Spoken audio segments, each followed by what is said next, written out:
in your chest is a good thing. Smarter Heart University and Dr. Scott on AM 970, The Apple. Welcome back to your Smarter Heart University, rounding the final turn. I love that last intro, the beating of your heart. Answer to your pop quiz. This is a good one. Hopefully, everybody out there. You got half of it right, Dr. Bob. What is the best grape to produce wines with the highest resveratrol concentration? Merlot, Cabernet Sauvignon, Pinot Noir, or Malbec? It's actually the Cabernet Sauvignon and Pinot Noir. And the reason they gave was that it's best. They have the highest concentration due to cooler climate, moderate rainfall, and humidity that they're grown in. We were talking in the break is that the difference between French Pinot Noir and Cabernets and California. And I gave you all those environmental and soil and climate. And just the way maybe the French make the wine more unfiltered may have the reason why they have more of this. I learned in my reading before I put together this lecture that Pinot Noir is the most fragile grape. Of course, it comes from France, and because resveratrol is a defender. It's a protector, plant protector it's called, and basically more of it is synthesized by the Pinot Noir because it's such a fragile grape. So what can you do? It's always the fourth section here. Although the medical dangers of too much alcohol are well known for a long, long time now, recent increased research suggests that small amounts may be beneficial to our cardiovascular health. I think we've proven that here, and everybody's learned something. The Mediterranean diet, and we're going to have a whole show the following week, so it's a little heads up on that, which diet is best. But the Mediterranean diet, I'm going to give you a little heads up, with its low meat consumption, lots of fruits and veggies and nuts. It also adds moderate alcohol consumption to its menu. When it's studied, the foods and the fruits in the Mediterranean diet also have polyphenols, FYI, specifically most berries. So, and the ones out of all the berries are cranberries and blueberries have a lot of phenols. Didn't you know? Overall heart disease mortality is reduced by the Mediterranean diet, bar none. We'll prove it in 2 weeks. One study shows that moderate alcohol consumption may contribute about up to nearly 25% lowered this risk. We also, when we hand out at Change of Heart Cardiology, we have our own meal plan. We hate diet. Diet's a four-letter word to lose weight for a wedding or a college reunion. But a meal plan, therapeutic lifestyle changes. We have ours. It's called Always, Occasional, Never. I say live in the always and die in the never. It's a Mediterranean-based system. We don't tell people how to cook it. We just say these are the food groups based on the Mediterranean low glycemic index type approach. We're going to put that up on the website. We got to get it scanned in, and we will have that on the website for anybody to on a PDF file that you can print up and use anytime. Put on your refrigerator like our patients do. Men versus women. Again, from different universes, just like our women talk, they're not from Mars and Venus. Men, overall, we derive more benefit than women.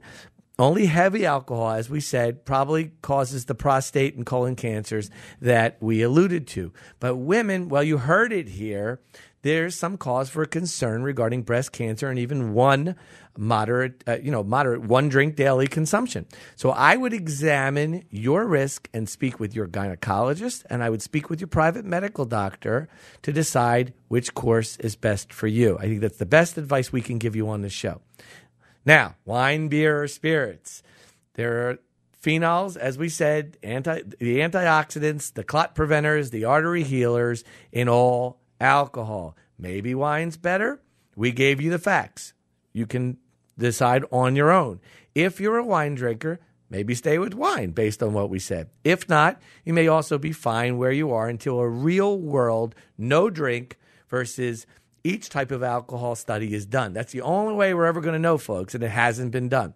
So as of 2006, the American Heart Association recommends that men limit their alcohol intake to no more than 2 drinks a day and women no more than 1 drink a day. What is that? 12-ounce bottle of beer, a 4-ounce glass of wine, or a 1.5-ounce shot of 80 proof spirits are all considered equivalent to 1 drink. Consuming more than 3 on the opposite end significantly increases your risk for the cardiomyopathy or the weak heart muscle, the cardiac arrhythmias, the irregular rhythm atrial fibrillation or the cardiac arrest, high blood pressure, hypertriglyceridemia, elevated triglycerides, or the dump trucks, and stroke. That's it in a nutshell. It is in a nutshell, and I think when you said the AHA recommendation is, and it's a subtle thing here. It's not that they recommend that all men drink 2 drinks a day and women drink 1. Excuse me. They recommend that if you're going to, right? It's 1 Again. or 2. You don't. It's not a formal. You got to do this. Also, as I always say to my patients when I ask them, excuse me, how much do you drink?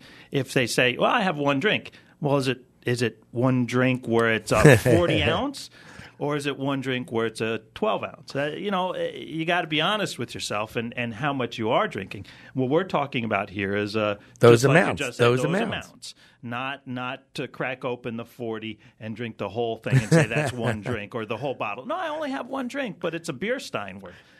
That's an important distinction here. Well, again, it's a big debate. It's not over by any long shot. I think it's a great thing that we approached it and tackled it. I've always wanted myself, and over the past year, definitely been looking at it, as I said, ever since I first learned about the molecule resveratrol, when I did this fellowship, and they were so big on touting the longevity aspects, the longevity genes, turning these switches on. Remember, folks, nothing beats just increasing your energy by 12.5% and decreasing your calories by 12%. Right. That beats or equals the same as drinking. Yeah. So I want to make that point clear. What you can do is exercise more and eat less. There's a Dr. Neil Stone who taught me when I was doing lipids, you must eat more, eat smart, eat less, and move more. Those are the 3. He was one of our lipid gurus, and he's a chairman every year for the Therapeutic and Lifestyle Change American College of Cardiology. Mm-hmm. So I love that. I really, really love that particular approach, and we say it all the time in our practice. I say it all the time. My bachelor's is in electrical engineering, so I'm that science geek thing.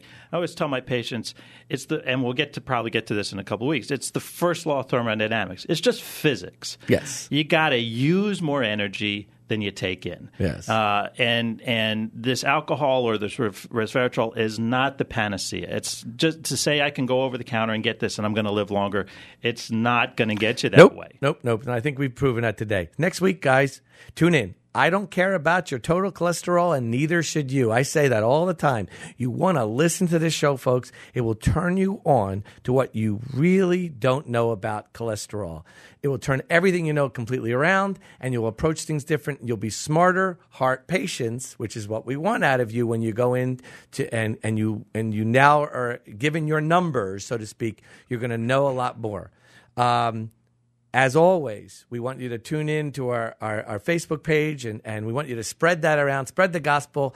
We want to reach 200 members within the next week. If we can do that, everybody tell a friend to sign on. And also now you can sign up at the website. The website now is officially active. You can actually enter your email in and become a member of the Smarter Heart University at www.smarterheartuniversity.com.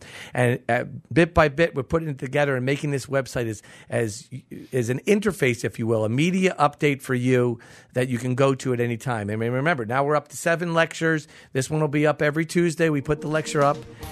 So we hope you have a great week. Stay healthy. And remember, as always, get to it before it gets to you. Have a great week. We'll see you next week on Smarter Heart University on AM 970, The Apple.